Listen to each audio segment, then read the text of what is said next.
This is really not where you plan to be when the sun is setting. The shadows in the wooded area around you lengthen by the second and seem to grow more menacing. Taking a deep breath in, you encourage your horse forward. The woods are certainly no place to be in the dark, especially not these woods. Alright, you are not that far from the barn. You'll be there soon. Your horse continues forward at a slightly quicker pace. You know better than to linger too long in the woods, no matter how inviting they feel in the daylight. But that's not how you would describe what you're feeling as the sun continues to set. Eerie, that is a much better word. It feels like there are eyes on you, and your eyes are focused on the meadow that is only a few yards away through the tree line. Taking another deep breath, you once again encourage your horse forward. Now you're picking up an easy trot. Is picking up speed a good idea in the low visibility of the quickly darkening woods? Probably not. But everything in you is yelling, get out. You are so close, just a few more feet.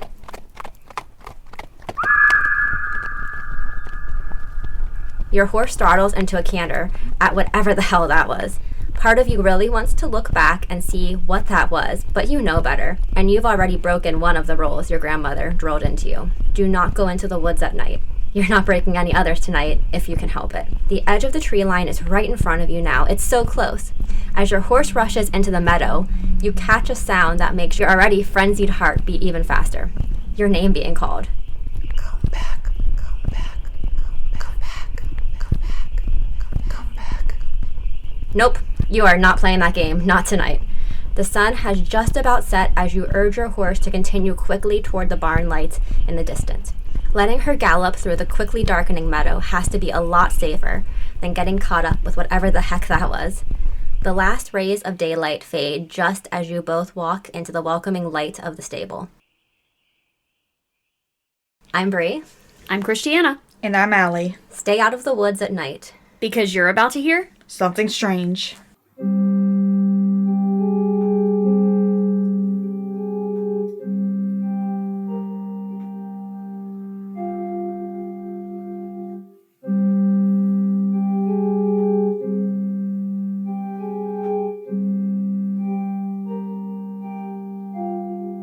Welcome to episode 22, Appalachian Folklore.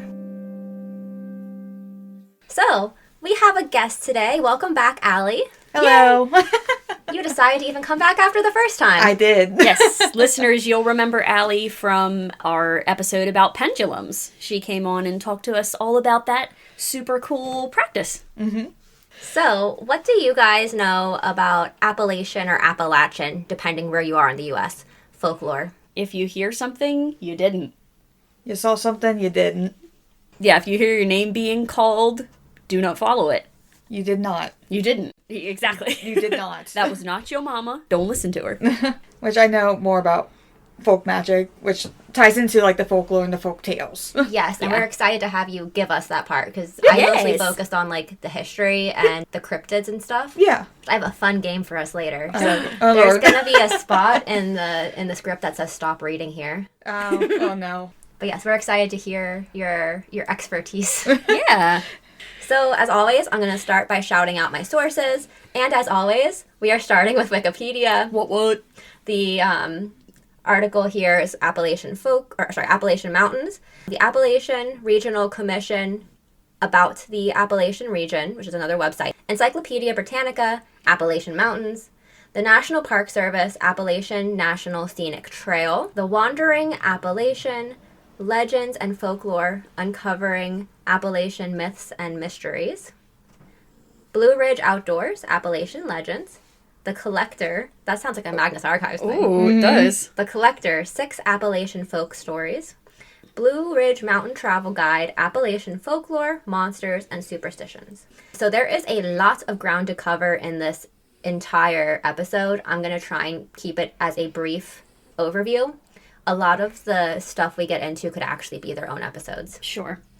So the definition of the Appalachian or Appalachian Mountains is a mountain range found in northeastern North America.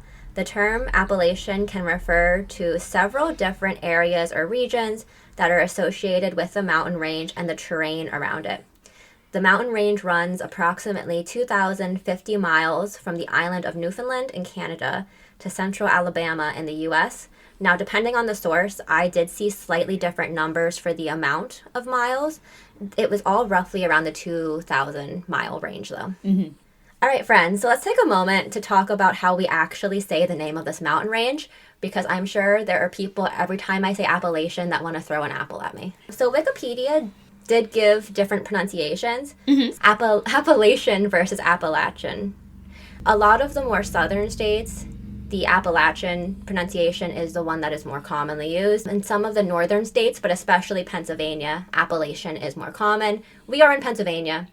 We are almost in Maryland. Mm-hmm. But honestly, it was always called Appalachian when I was growing up. Yeah. It wasn't Same. until I moved down a little further. It also depends on, like, where you're from in Pennsylvania. Yeah. Like, if you're from or around Appalachian. It depends, though, because I'm from Berks County, and we are a foothill. Yeah, I mean, I'm, like, not trying to start an argument. No, you're fine. we all end up in a fist fight in the potluck. I don't mind saying that. I'm from the Reading Allentown area. Yeah. And that's not that, but, like, we're an hour, 45 minutes from the coal regions. Mm-hmm. Right. I do think it's very much like regional, even down to the towns. Yeah. Because I grew up saying Appalachian, and then when I got with my partner, who I can say his name now because he was on the podcast, when I got with Chris, he always pronounced it Appalachian. Mm-hmm. And now, because since I've been with him for like 8 years now, I've started to say Appalachian as well. Mm-hmm. So it's extremely regional. Mm-hmm. It depends on the day. So, but yes, you grew up with Appalachian, which is wild because you guys are like 2 towns over. Yeah. Yeah. It's crazy. You're like in the same county. Yeah. If one of those pronunciations makes you very angry, I'm sorry. I'm trying to be consistent, and it's more likely I will remember Appalachian because that's just what I grew up with. Yeah. So it's a hot topic. Mm-hmm. It is. Or I might just go back and forth. Who knows? Yeah. Yeah. That we all appease everyone. That can be our poll for this one. How do you say pronounce it? Appalachian? I'll just say both each time I say it. There you go. There you go. Perfect. All right.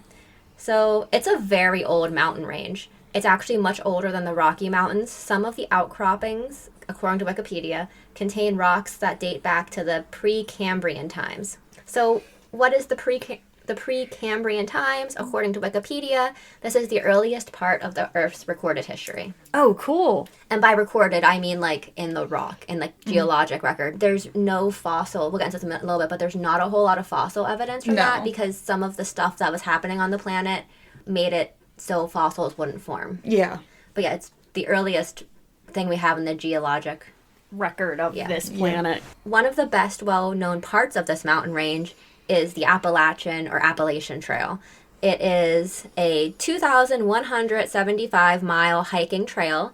It runs, the U.S. version of this runs all the way from Mount Katahdin in Maine to Springer Mountain in Georgia. Okay. There's also an international trail that extends into the Canadian portions in New Brunswick and Quebec. Cool. Gotcha. Once again, very similarly to the actual amount of miles of the mountain range, I got slightly different numbers for the trail, varying between about 2,000 and 2,200. Yes, 200 miles is a lot, but in the grand scheme of things, that's not that different. The Appalachian Trail was conceived in 1921 and completed in 1937. Oh. It was built by private citizens and is currently managed by several groups, including the National Park Service, the U.S. Forest Service, the Appalachian Trail Conservatory, and lots of other state agencies. And also there are thousands of volunteers that provide their time to help upkeep the trail. That's cool. I did not know the Appalachian Trail was that old or that it was started by civilians. Right? All right. We have all 3 of us have been on the Appalachian Trail. I think so. Yeah. Remember that time we tried to go to Pole Steeple and the weather decided we weren't? Stormed. Yeah. We got like a couple of yards up the trail. The weather said no. I think we literally got like 15 feet and then we had to turn around. Because it started thundering. Yeah. Oh, we're like, we can beat it. We can beat it to the top of this rock outcropping where we totally won't get hit by lightning. Yeah. Nature said bet. No. So we got milkshakes instead. It was a great time. Yeah. Oh. we traded physical exercise for milkshakes. You know what? Yeah. I love a milkshake. Mm-hmm. So we've all been on it. Yeah. Do any of you have desires to do the entire trail?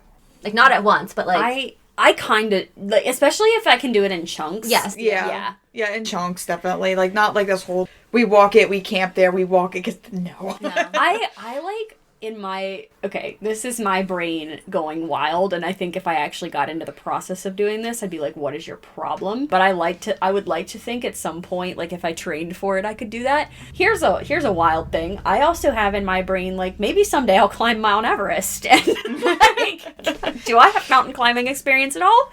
No. We'd be doing a podcast on your disappearance. Correct. I'll be hanging out up there with green boots. Oh, you see, my brain went to the Yeti. I went a much more cryptid. I went much darker. And that, you know what? That sums it up. Yeah. That sums up how our podcast works. I also would do it in chunks. I have a couple of chronic physical illnesses that my brain thinks my body can do a lot more than it can. So, like, I couldn't do more than maybe a day or two at a time if I'm not having a flare-up. I feel that. So, did everyone get a chance to answer? Yeah. I think so. This mountain range runs through the following U.S. states in alphabetical order. These are not in geographic order.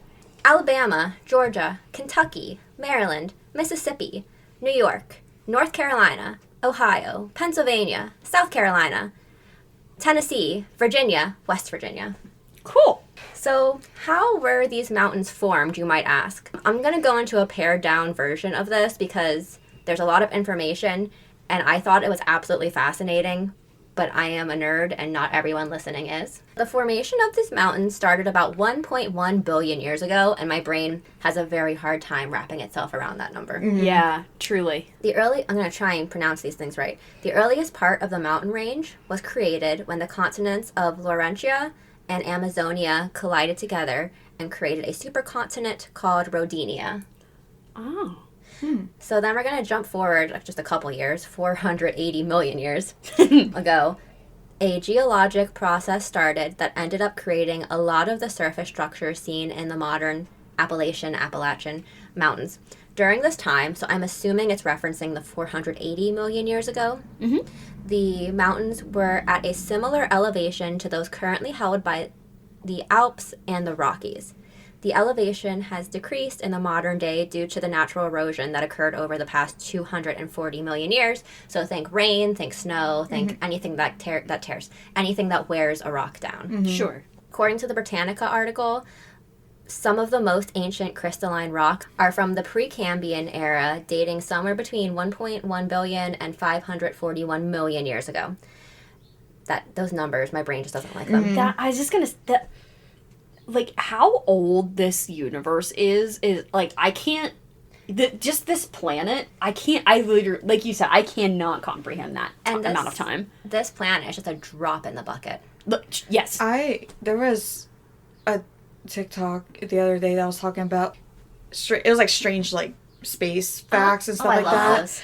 And the one was, we don't know how big the whole galaxy, like, space is, and they still think it's growing. And it made, I almost had, like, an existential crisis. I just did, like, sitting here, I was like, how is it growing? How is it not just there? It's like, I think it's hard for our brains to wrap around, so I think people's brains either get really itchy about it or they get really scared. Yeah.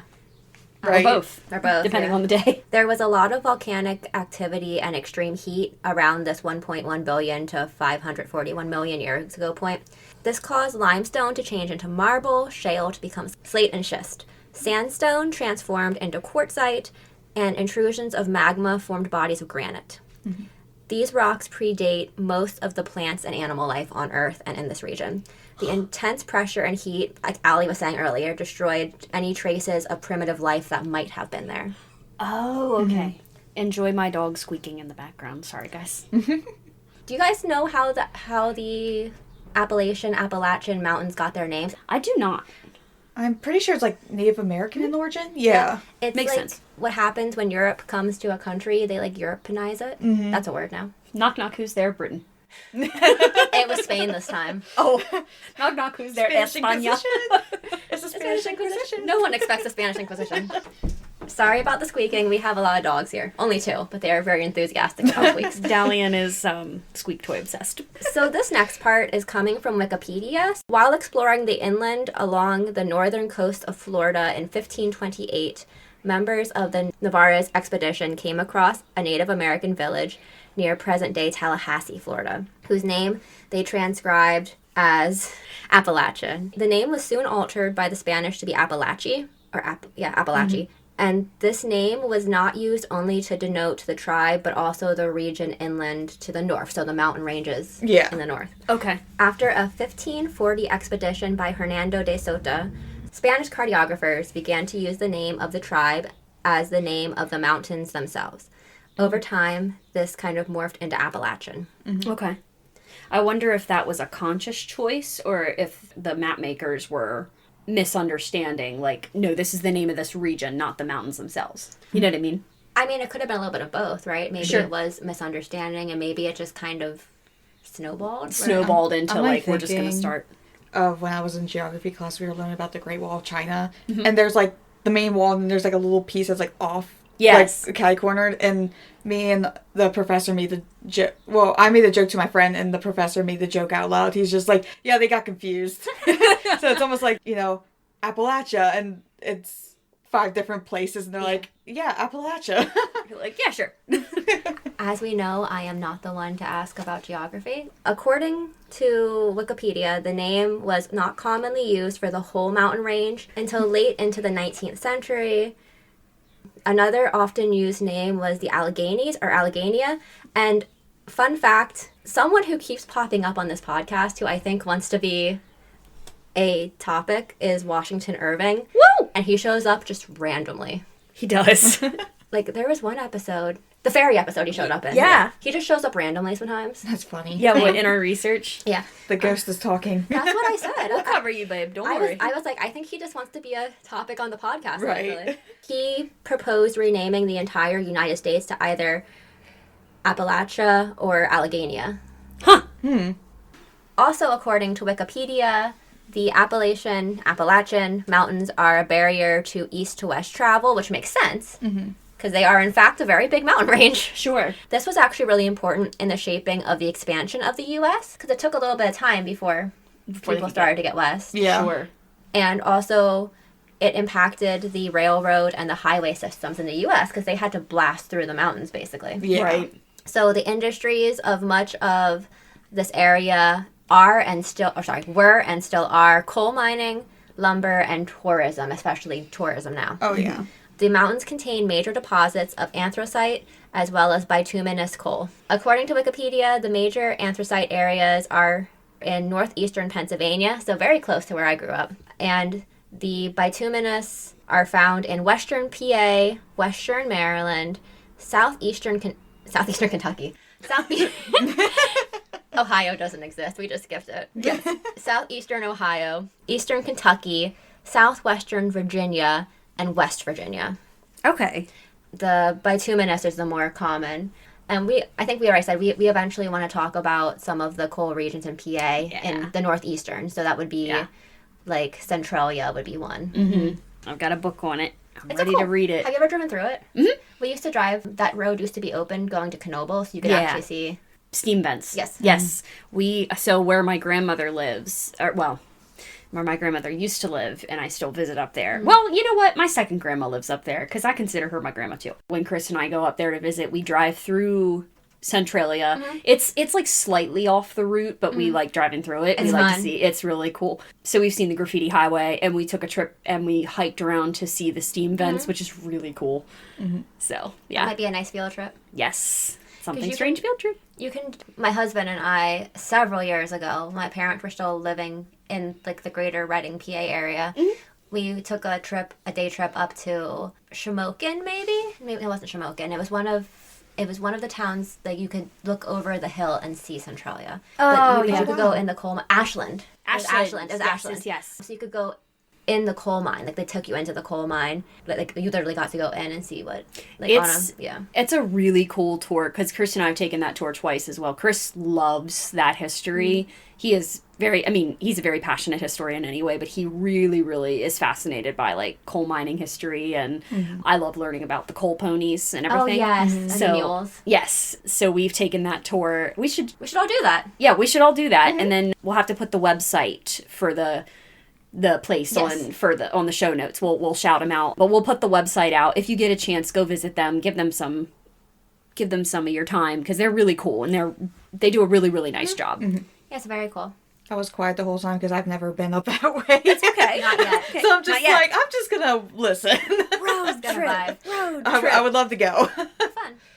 All right, so before we get into the spooky stuff, do you guys have any questions or thoughts just about like the background for the Appalachian Mountains? The biggest thing I do want to say, and this goes into like the folk magic kind of thing, I like to call it the melting pot of the melting pot with the communities, because there were, of course, white folk, there were black folk, there was Native Americans, there's other people too, but I can't really like list all of them. Yeah. But they all kind of learned off of each other. Sure. And when it came to like folk magic, it's a blend. Like it's literally a blend of like indigenous, it's a blend of, because it was just kind of what they did and they helped each neighbor out.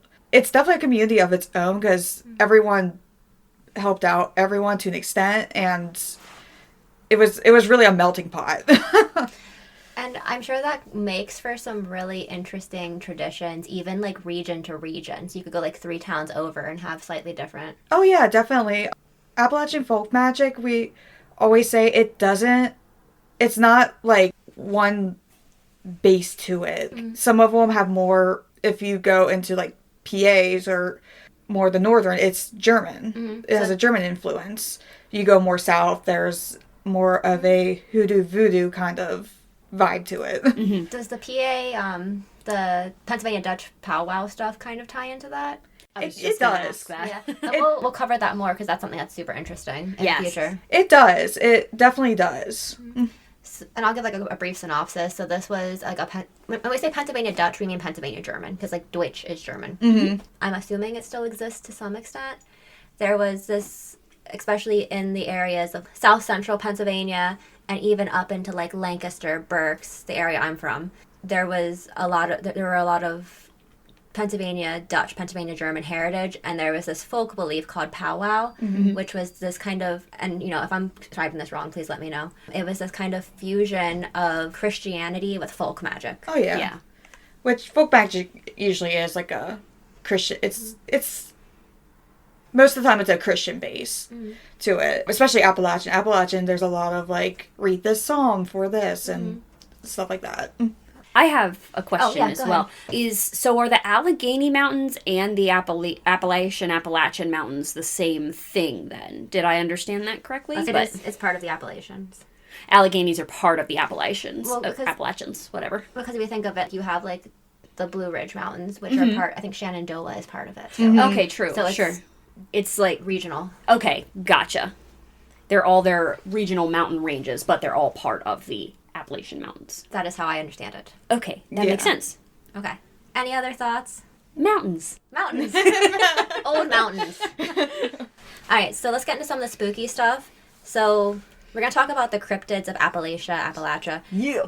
This is a brief overview. These could really, really be their own topics, and lots of paranormal podcasts have covered them, so go search if you want more. Sure. And I am sure I am not hitting every single thing that's been reported. Oh, there's probably just insane amounts. I mean, I'm not even talking about Tommy knockers. Yeah. No. And that's, or those aliens that people shot at. Do you know what I'm talking about?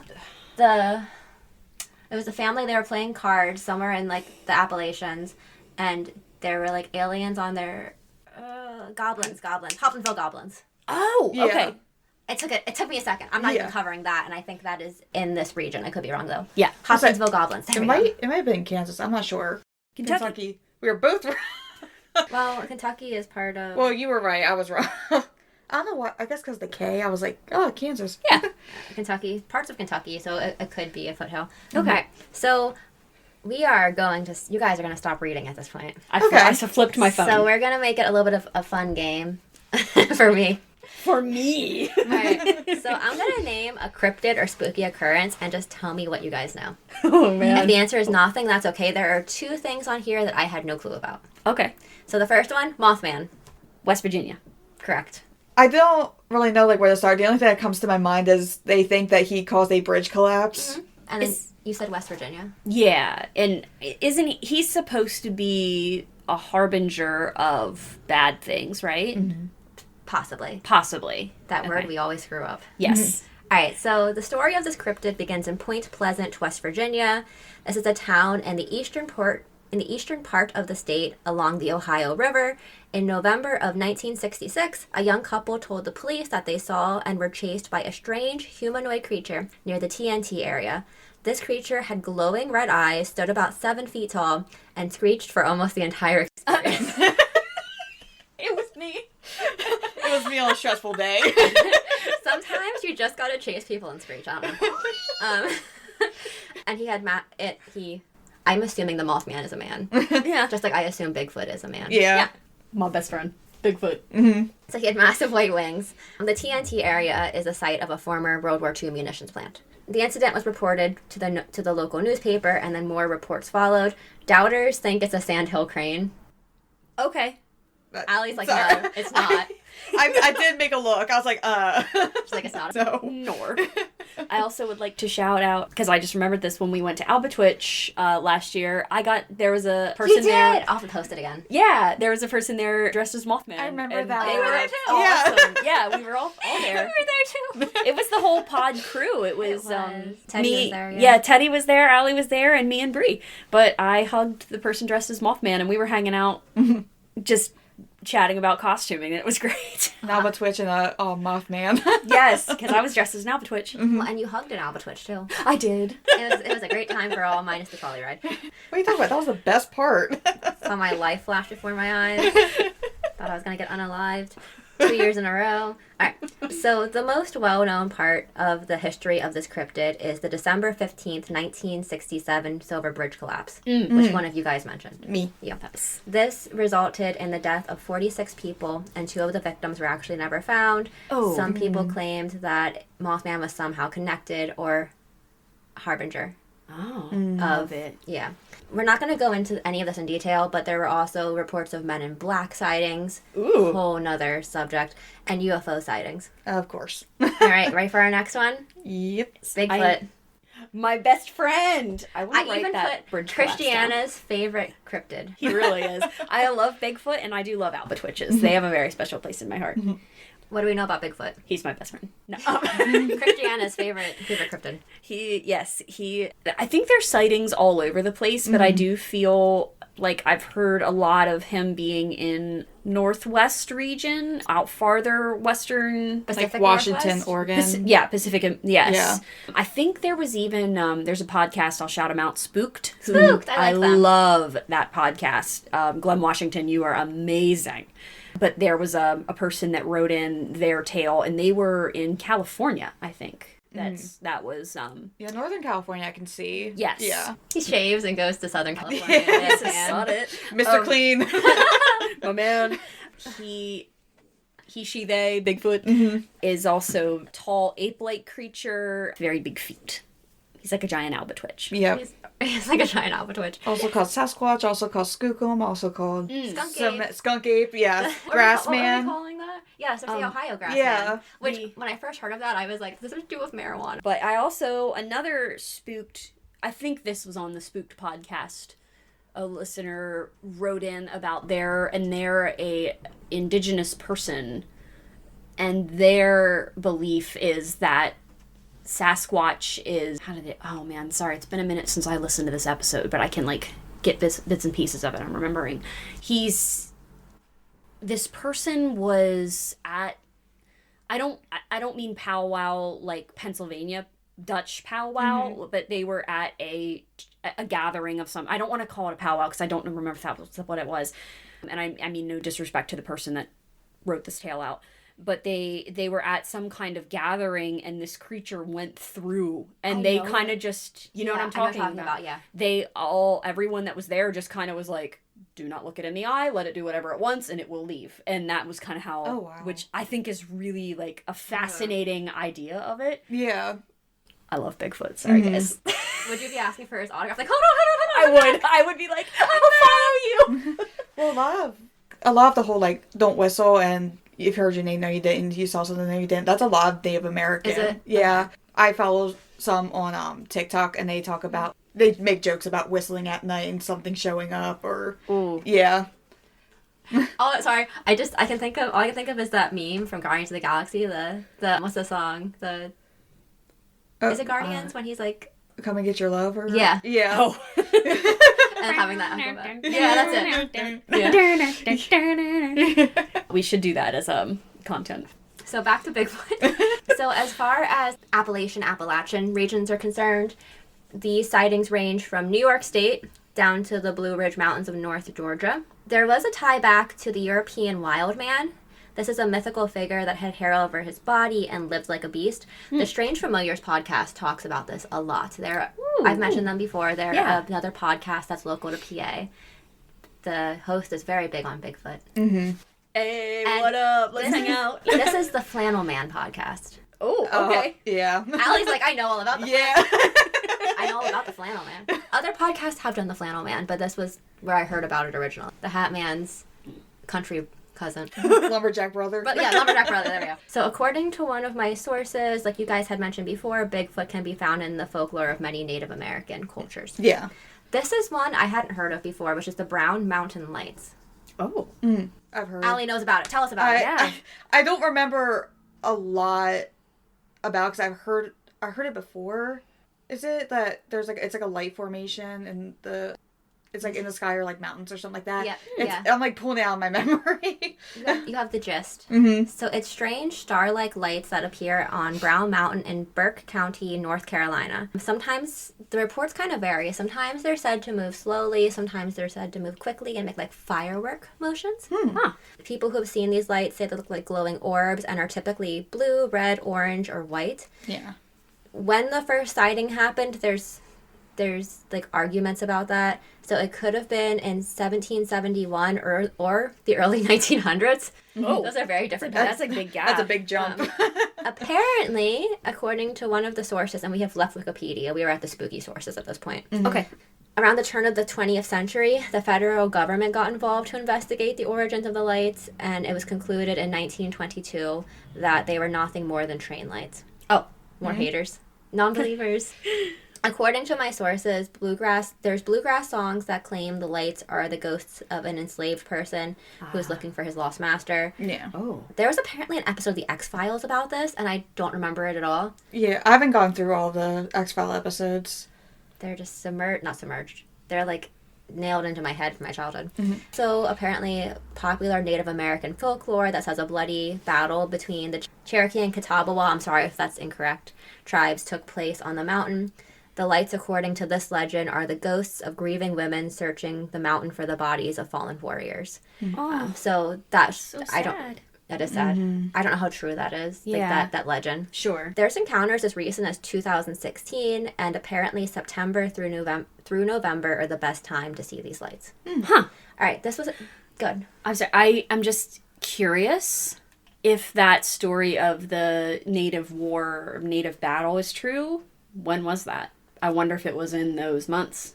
Oh. I mean, you know, Yeah. I mean, I guess it wouldn't have been those months, like, way back when, before the count, like...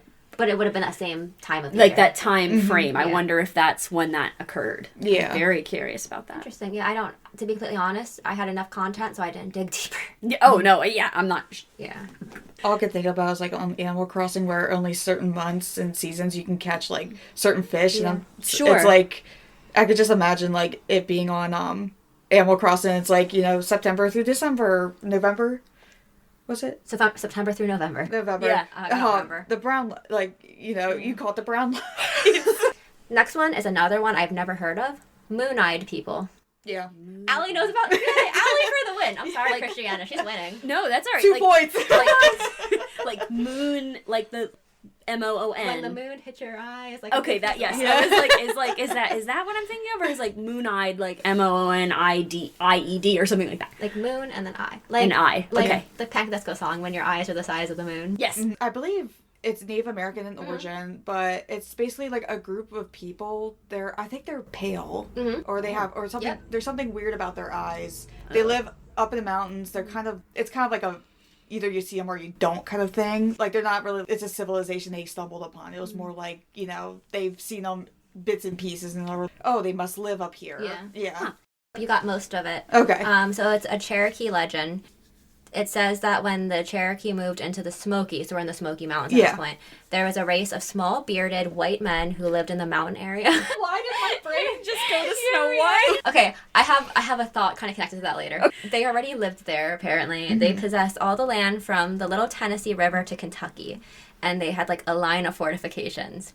These men lived in rounded log cabins, and they had large blue eyes and fair white skin and were sun blind during the day. So they only came out at night to do things like hunting, fishing, waging war. Against whom? I don't know. What are your hobbies? Hunting, fishing, waging war. That's a feral button. Another one. And building their fortifications. Okay. They were called the Moon-Eyed People because they could only see at night. Yeah. Are you gonna say fairies? Well, yes. Can we hold that for a second? Yes, but I also have connecting back to unicorn. Yeah. So I talked about in our unicorn episode, we kind of talked through different unicorns that we've learned about in like pop culture. So like books, movies, etc. Yeah. There was a book that I read, and it was part of the Unicorn Chronicles. I know what you're talking about. Into the Land of the Unicorns, and it was by Bruce Coville. There is a creature in that book that very much reminds me of that. They have I remember this from that book. They have very big eyes, and they can't see well during the day. Yeah. That's cool. So I wonder if Bruce Colville pulled from that. That's really cool. Possible. Yeah. The source said that it was believed by some that they were descended from a small group of Welshmen who came to America long before the Spanish settled this area around 1170. And they eventually abandoned their homes or were made to leave all of that war waging and traveled west and were never seen again. I love them. My brain went to fairies. Honestly, that's straight where I went to. I went to dwarfs. I was like, mountain fairies. Mountain fairies. I don't know why my brain's like Smurfs. Trolls. Trolls. My brain went to dwarfs, though. Like we said, the Snow White connection. Yeah, yeah. But yeah, my brain like went right to like, they were seeing the fae. Yeah. Yeah. That honestly, it sounds like it. Those are the Moon-Eyed People? Yep. Mm-hmm. I love them. The Bell Witch haunting. Yes. Not a cryptid, but an occurrence. Yes. Yes. That was in the... I'm sorry, can I dive in? Yeah, go for it. Okay. That was in the 1700s, wasn't it? You're close. 17's too early. 1817, you were close. Okay, and it's further out west? It was in Tennessee. Tennessee, okay. And isn't it something, why is this scratching my brain? Something involving a cave and a voice coming out of a cave? Yes, that's like part of it. she was like talking to them or... So like a disembodied voice was... Yeah. I have a very, very Cliff Notes version in my notes. Okay. But a disembodied voice was part of it. That they would hear her. Not Like, creepy at all. Yeah. Yeah. Wasn't there like death? Yeah. Yeah. The patriarch, which is Richard Bell, which I went to high school with someone with that same name. She took credit, the Bell Witch, who said her name was Kate, that she was the ghost of like a local witch. Mm-hmm. She took credit for his death. Yeah. I think she said like she poisoned him or something with like telekinesis or something. Yeah. Yeah. Yeah. It's a weird case. Mm-hmm. But it got popular. Like word of it got out and they had all kinds of visitors and stuff who wanted to see the phenomenon. Yeah. Mm-hmm. So that's another interesting one. Yeah. My brain, I know these are two different things. My brain puts that and like the Blair Witch Yeah. together for some reason. They're not at all related, right? Mm-mm. No. Was the Blair Witch real? Or, well, like the story it of was the Blair found Witch. footage. I don't think Okay. it was based on anything real. Okay. Do you? No, it was a film. It was a found footage film. Yeah. But it wasn't, like, based in true. No. It's like the Bell Witch is based in, like, supposedly No. true. Yeah. Okay. No, it wasn't. Yeah. It was just like... I know when it first came out, people were convinced It was real. but it it's was not founded in. Okay. Have you guys seen that movie? I've seen bits and pieces of it. Did we watch it together? I don't think so. No, we watched the found footage Dybbuk box movie. Yeah. That one actually gave me nightmares. Really? And usually nightmares don't give me horror movies. Oh my god. Nightmares don't give me horror movies. That sounds like a Panic at the Disco. No, that sounds like a Fall Out Boy song. Yeah. Usually horror movies don't give me nightmares. Wow. I don't know why that one did. Yeah. So you've seen parts of it. Yeah. I didn't think it was that scary. It kind of gave you an uneasy feeling. It was unsettling. But then again, I watched it in undergrad, and we would pick like a different horror movie to watch every Friday and Saturday. I take it you haven't watched it. I have not. I mean, me in general, Excuse I'm me. just not a horror movie fan. We hit the main things. In 1817, the Bell family began to experience odd, unexplained occurrences in their home. It started pretty small. There was knocking and scratching sounds and became more aggressive as time went on. A lot of people started to hear about this, and they came to visit. The spirit claimed to be that of a local witch named Kate, and she took the credit when the patriarch of the Bell family died. All right, we got two more. The Flatwoods Monster. Yes. Allie for the win. Yes. I feel like I've heard of that, but I don't know for certain, so I'm gonna say probably not. Yeah. Don't they? I might be wrong on this, but don't they also call it like the Lizard Man or something like that too? I don't know. I remember hearing something about that, but it might be me getting stuff mixed up. First eyewitness account was there was boys outside. They saw something crash. Yep. They told the family. The whole family went. They saw this creature in this like I'm gonna say vehicle, but I mean this like very lightly, where it was like hovering off the ground and it came at them. Oh. And they all ran. Happened there must have been like radiation or something, because they all, not all of them, but most of them like died of cancer. Ugh. I don't remember that part, but I also only did a brief synopsis. So it's like Allie said, it's a crashed UFO case. Oh, okay. And it occurred in the summer of 1952. Two brothers were playing football at the Flatwood School and witnessed a UFO streak across the sky and then land on a local farmer's property. They saw an odd-shaped vessel, like you said, that appeared to be glowing red with smoke and steam, so radiation. Then they saw a 10-foot monster with a blood red face and green body, so I could see how the lizard. It's the lizard people. It's the Illuminati. Yeah. The group ran off to the local sheriff to report this, and there was apparently a horrible smell and slight heat waves in the air. What was found was apparently gathered and sent to Washington and then never seen again. Yeah. Once again, this is such a brief synopsis. Yeah. Sure. And I also want to add to a very distinct feature of this creature was it had this spade shaped like Yes, I remember that, adornment behind its head or on its head or something. Yeah. Had a fancy hat. Yeah. Fancy. Yeah. It was of royalty. A royal space lizard. Yep. Yes. It reminds me of the lady in Doctor Who. Yes. You know what I'm talking about? I do. She's like a green lizard lady. Yep. She's very cool. Yep. Last one is the Wampus Cat, which is just fun to say. Christiana might know this one. Yes. Okay. I don't know much about it, but I've heard of it. We're best friends. We have tea every other Friday. Yeah. I've seen it. I've seen it happen. you, it, and Bigfoot. Yes. We just hang out. It's Bigfoot's cat. No, it's not. I'm totally lying. I would laugh. That was like your final answer. It's Bigfoot's cat. Final answer. Bigfoot's cat. All right. Yeah, I can't say I really know anything about it, but I've heard of it. Is it in swamps? Or am I making that? I don't think so. Okay, never mind. Is it not that I've heard of? What do you know, Allie? It's like a cat with multiple legs, a large cat. Yes, I was about to say 6 or 8. Lets out this like piercing shriek or scream. There's a legend about it being a woman. Correct. Yeah. Oh. Yep. About a woman that turns into or was turned into a cougar or something. Yeah. Ooh. That's correct. Oh, Allie won this. I I'm sorry. really didn't know anything. I've heard the name. I didn't know I anything should have about gotten that. a prize for the winner. It's said to have glowing eyes and 6 legs. The name may have come from an older regional name for the eastern cougar, the catamount, something like that, and it was changed to catawampus, which I really like, and was used to describe any strange critter found in Appalachia in this area. Allie, you kind of hit on all of the like important parts of the legend. So the source said this isn't a Cherokee legend, but a legend that the Cherokee people take part in. Okay. Whatever that means. A woman, the Cliff Notes version, a woman was interested in a ritual that the male hunters would perform before a hunt, and she hid using a cougar skin, was found out by the shaman, and then turned into the Wampus Cat as punishment. Gotcha. Dang. Harsh. Yeah. And now she's a cat forever. Is it bad that my brain went to what were those people doing that they were so determined that she didn't tell anyone? They turned her into a cat. They were probably hunting like Mothman. Tie it all together. Yes. I think this is a North They Carolina were thing. Bigfoot. They were Bigfoot. Oh my goodness. We have like the crossover. Step over Avengers. We have the most ambitious crossover. There we go. So basically, I'm going to turn into the catawampus. What's it called? The Wampus Cat? Cat? Wampus Cat. I'm basically going to turn into the Wampus Cat. All right, so we have finished my list of cryptids. Okay. Allie, I'm going to put you on the spot. So you guys can go back to your phones now. Okay. So there's a bunch of reels and TikToks about Appalachian folk magic and that kind of stuff. Yes. I compiled what I had learned from those. Okay. Are you okay going into some of that? If I know much about it, Yeah, I that's fine. can. Okay. Yeah. Or you can add anything you need to also. Yeah. You mentioned early, if you heard your name, no you didn't. Yeah.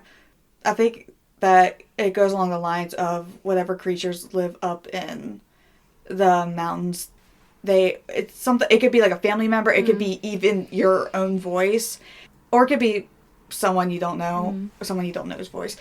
It's believed to be an attempt of them trying to, like, lure you. Yeah. I'm getting chills. Generally, that's also something that's hauntings, right? Yeah. And, like, I grew up in a house where we would all hear our names being called. Oh, yeah. Ooh. Is that not a normal phenomenon for most people? It was not for me. No, I would, like, my parents would hear their names, too. Mm-hmm. My parents listened to this. We didn't talk about the hauntings in the house, really, until after they moved. Until after I had moved out, too. Yeah. But if I'm wrong about this, sorry, Mom. Sorry, Mom. Sorry, Mom. But I believe my mom would think she heard her father calling her name after he had passed away. Gotcha. Oh. And I believe my dad had heard his name being called, but I'm not sure. But I remember it would happen in the basement. Mm-hmm. Like, I'd be going down to do laundry, and I'd hear, Ooh. insert name that isn't Bree. Ooh. Like, I'd hear my actual first Yeah. name Yeah. being called. Your like, full government name. Yeah, my full first name being called.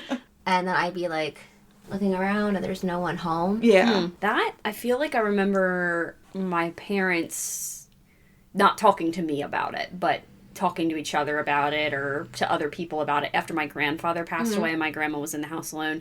My grandfather had dementia, so he was pretty bad off by the time he had passed, but he would always call her Mom, and that was the one thing. He had a massive stroke at one point, so he couldn't really speak anymore, but he knew how to shout, like, Mom. And she would say, like, if I remember correctly, and if I'm making this up, if I made this memory up, I apologize. I guess she'd be down in her sewing room or something, and she'd hear him, like, shouting for her, and then she'd, like, remember he wasn't there anymore, which I was just like, oh.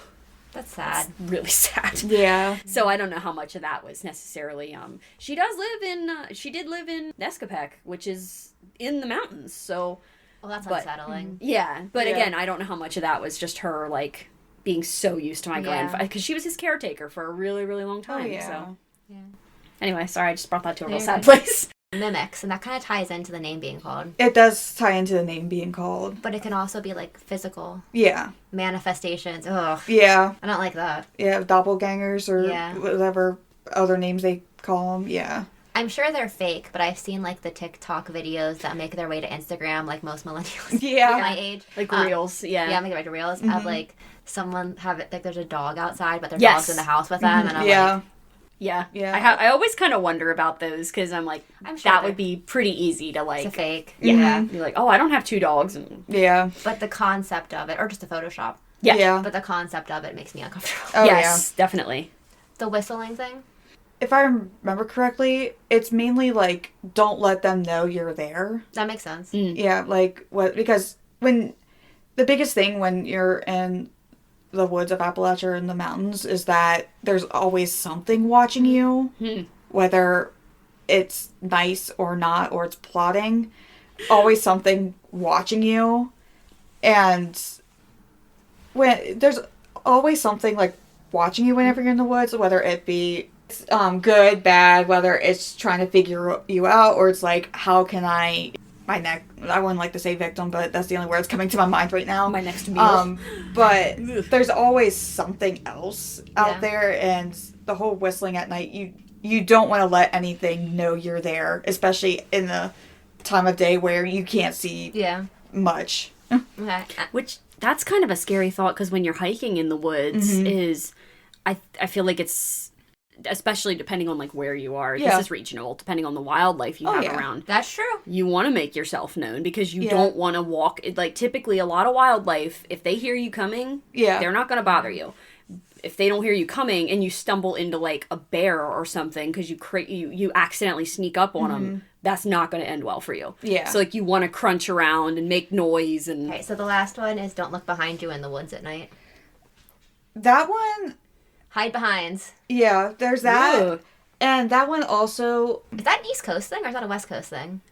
I'm not Hide entirely behinds. sure. I feel like it spans either or. Are hide behinds, like... They hide behind trees.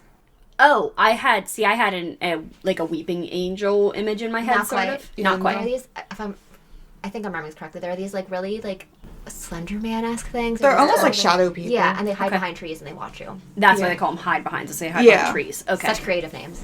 Yeah. Any other thoughts about the don't look behind you in the woods at night?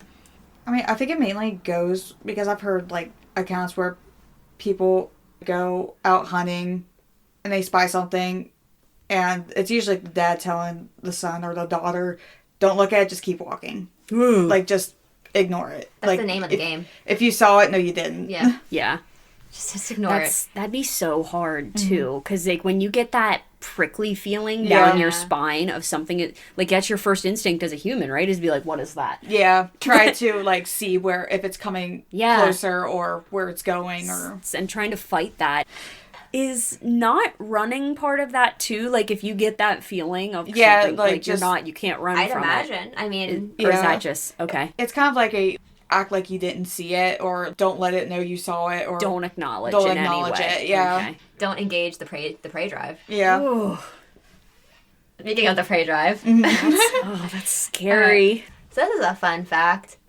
The initial story, I did not run into any cryptids in Michaud, which is one of the mountain ranges that is part of the Appalachian Trail in our area. But a friend and I had been riding the one night, and we somehow got turned around, or we couldn't take a loop. You weren't for this one when it got dark, right? No. And Ooh. we were like, the sun started to set, and we were still in the Oh, that's forest. scary. Yeah. And the thing is, like, I couldn't see anything. Even And without the that was- Appalachian folklore that was in your head, That like- was the first time I had taken Minx to her house. Oh, that was gosh. the first ride I took Minx on. Yeah. In that place. So my horse had no clue. Yeah. And I, at one point, do you remember that right before you get to the meadow? There's that really steep rocky hill. Yeah. Woo. We were just about there, and we got to like no visibility. Oh wow. So like, I gave Minx her head. And just said, good luck. Yeah. Yeah. Just said, get us out of here. We weren't first, luckily, but I was like, well. And like, we were talking to each other to hear each other. 'Cause There Yeah. were like 3 or 4 of us. Yeah. I To didn't run- keep an eye on, make sure none of you got lost. Yeah, and- Not none of us. I was not there. I think it was also to kind of mood shift. That can be scary. Yeah. Yeah. Oh yeah. Because it's dark, it's rocky. And then when you get to the meadow, you could kind of see because the sun had basically set, but there was Yeah. still... Yeah. But even that last little part in the meadow, you still had to go downhill. I kind of thought of that, except I didn't encounter any Yeah. Appalachian cryptids. Yeah. Right. Sorry, what are you guys' thoughts? I always just have to laugh when I talk about this stuff because Chris really doesn't believe in any of it. Where he lives is like kind of the foothills of the mountains, and he's like, I've lived in these woods my whole life. I never seen anything. I'm like, I can't bring myself to believe there's not weird stuff out there though. Like I might not know what it is, and maybe it has a perfectly logical explanation. I'm not discounting that. I think there is weird stuff in this world. Plot twist, Chris is an Appalachian. Chris has never seen a cryptid He is the because Wampus he cat. He is like in the Sixth Sense. The guy doesn't see ghosts because he is He's one. a ghost. Yeah. Yeah. Spoiler there, I guess. I am going to make Chris dress up as Bigfoot, and I'm going to chase him around as the Wampus cat. Sorry, babe. I'm on the same, like, I tend to be, I said before, like, I believe in paranormal stuff, but I'm very skeptical about it. Sure. And, like, in the light of day, I'm like, oh, yeah, those are some, you know, I'm not going to discount someone else's beliefs. Yeah. But I'm like, yeah, it's just, you know, just folklore. And then my horses are kind of in the foothills. They are very, very close to some of the forests that are part of that. I guess technically where they are might actually be part of Appalachia. And when I am doing, you know, when there is no one else there and I am doing stalls at night and it's dark, then my brain's like, don't look at the woods. Walk right to the car. Don't look around. Don't look around. Just go. Yep. That's so much of a preservation instinct too, right? If I don't see it, I don't have to acknowledge it. Well, we also have coyotes and bear out there too. Yeah. That's true. Acknowledge those. I have to drive through a good bit of stuff to get back to like civilized humanity. Yeah.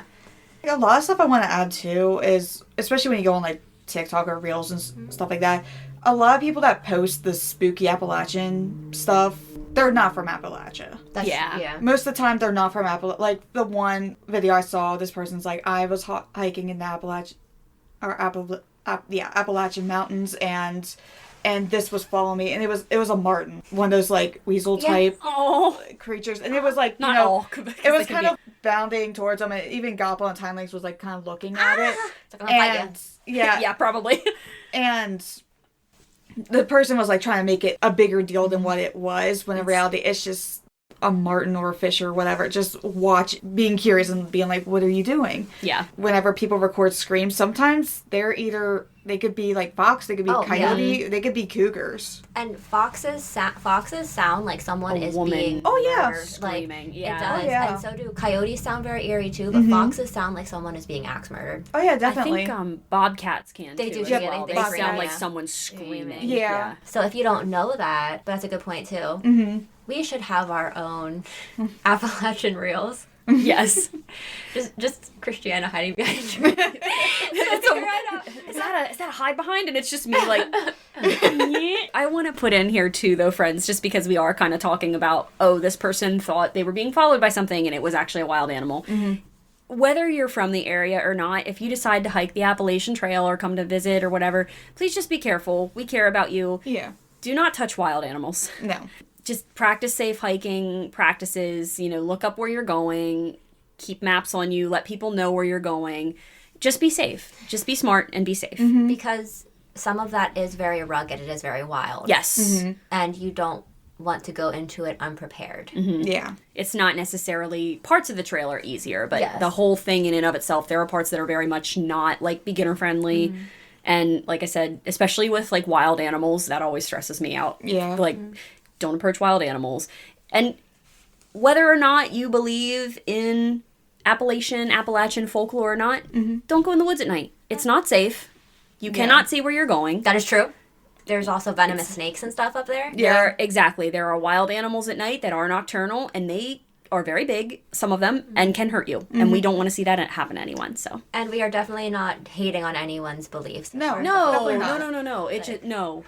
One thing I was always taught when I came into the magic community is mundane over magic. Yes. Like, what's real versus what do you consider magic? Always put mundane first. Yeah. That makes sense. Like, always try to not debunk, but like, rule out. Yeah. What drew you to this topic? I just think it's a fascinating topic in general. We live very close to the Appalachian Mountains. So my barn is pretty much in there. So it is something that is in the back of my mind when I'm especially up there at night by myself. Was there a rabbit hole you wish you could have explored further? Most of the cryptids. Yes. The moon-eyed people. The moon-eyed people. That would be a really cool topic. Yes, it would. They're fairies. What did you find most strange about this topic? How old the mountains are.